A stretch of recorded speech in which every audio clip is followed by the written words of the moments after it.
தமிழகத்துல திமுக ஆட்சி அமைத்து இந்த கோயம்புத்தூர் எப்படி இருக்குன்னா அப்படி ஸ்மார்ட் சிட்டின்னு அப்படி டிக்ளேர் பண்ணாங்க. நம்ம விக்னேஷ் பேசினார் பாருங்க.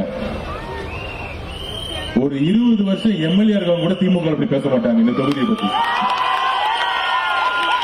ஆனா நம்மள பார்த்து சொல்றாங்க,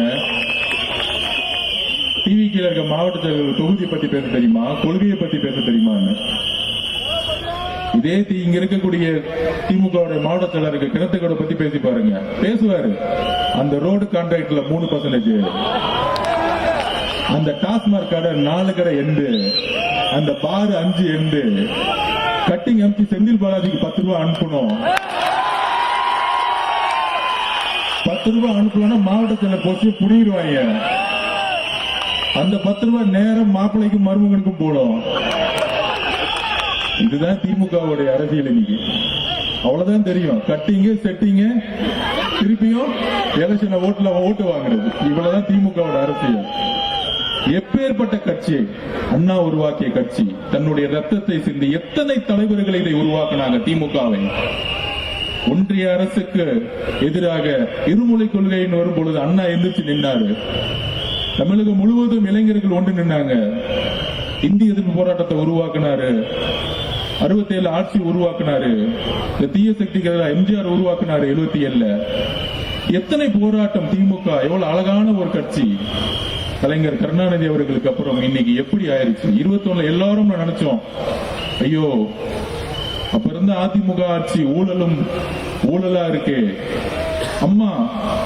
அம்மையார் அம்மா ஜெயலலிதா அப்புறம் சரியான நிர்வாகம் இல்லையே, ஊழல் ஆட்சியா இருக்கு, அடிமைகளின் கூடாரமா மாறிடுச்சு.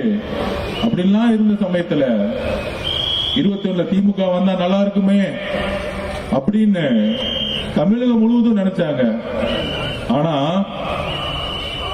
தமிழகத்திலேயே ஒரு கொங்கு மண்டலம் இருக்கு பாருங்க, அவங்களுக்கு உண்மை அப்பதான் புரிஞ்சிருக்கு. 21 புரிஞ்சுக்கிச்சு, இந்த திமுக நம்பவே கூடாது, திமுக ஓட்டு போடவே கூடாதுன்னு 21 முடிவு எடுத்துட்டாங்க. அந்த அளவுக்கு கொங்கு மண்டலம் அரசியலை ரொம்ப உள்வாங்கி இன்னைக்கு அந்த கொங்கு மண்டல திமுக ஆட்சியில் என்ன நடந்துட்டு இருக்கு. ஸ்மார்ட் சிட்டி அனௌன்ஸ் பண்ணாங்க, ஆனா வெறும் பேப்பர்ல இருக்கு.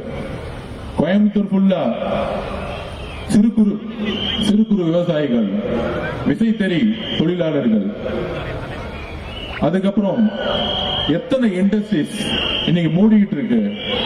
ஏன் மூடிட்டு இருக்கு? ஜிஎஸ்டினால எல்லாம் மூடுதுன்னா இன்னைக்கு முக்கியமான பிரச்சனை கிட்டத்தட்ட 34% கரண்ட் விலை ஏற்றிருக்காங்க. எலக்ட்ரிசிட்டி விலை ஏத்தின ஆட்சி எந்த ஆட்சி? இந்த ஆட்சி. ஆனா இதெல்லாம் மறைச்சிட்டு நம்ம கிட்ட ஒண்ணு சொல்லுவாங்க, நீங்க எல்லாம் எனக்கு ஓட்டு போடணும், சிறுபான்மை தோழர்களே எங்களுக்கு நீங்க ஓட்டு போடணும், கிறிஸ்துவ தோழர்களே நீங்க எங்களுக்கு ஓட்டு போடணும், எல்லா சமூகத்தில் இருக்க ஏழை மக்களே, தலித் சகோதரர்களை எங்களுக்கு ஓட்டு போடணும் திமுகவுக்கு அப்படின்னு ஒரு 3 தேர்தல்ல வந்து எலெக்ஷன்ல நின்று கேட்டு ஓட்டு போட சொன்னாங்க. ஒரு பெரிய கூட்டணி உருவாக்கி மக்கள் அதை நம்பி பிஜேபியை தமிழகத்தில் வரக்கூடாதுன்னு சொல்லி ஒரே விஷயம் தான் இவங்களோட அஜெண்டா. அதை சொல்லி 3 தேர்தலில் வெற்றி பெற்றுட்டாங்க. அதை 21 முதற்கொண்டு. ஆனால் வந்த பிறகு என்ன நடந்துச்சு நீங்களே சொல்லுங்க. 21 வந்த பிறகு என்ன நிர்வாகம் கொடுத்துட்டு இருக்காங்க? என்ன நிர்வாகம்? இந்த கோயம்புத்தூர் மாவட்டத்தில் என்ன மாற்றம் வந்திருக்கு? கரூர்ல இருந்து செந்தில் பாலாஜி அப்பாயின்மெண்ட் பண்ணி லோக்கல் பாடி எலெக்ஷன்ல பூத்துக்கு 5000 ரூபாய் கொடுத்து ஜெயிச்சதுதான். இதெல்லாம் இனிமேட் நடக்காது. அதெல்லாம் அதிமுக இபிஎஸ் ஐயா மாதிரி ஒரு தலைமை இருக்க வரைக்கும் நடந்துகிட்டே இருந்துச்சு, ஜெயிச்சுட்டே இருந்தீங்க. ஆனால் எப்பொழுது எங்கள் தலைவர் கட்சியை ஆரம்பிச்சாரோ, எப்பொழுது அண்ணன் விஜய் அவர்கள் ஒவ்வொரு மாவட்டமாக சுற்றுப்பயணத்தை மேற்கொண்டாரோ அங்கேயே எழுச்சி உருவாயிருச்சு.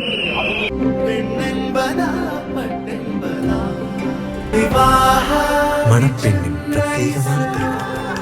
விவாஹா தி சென்னை சில்க்ஸ்.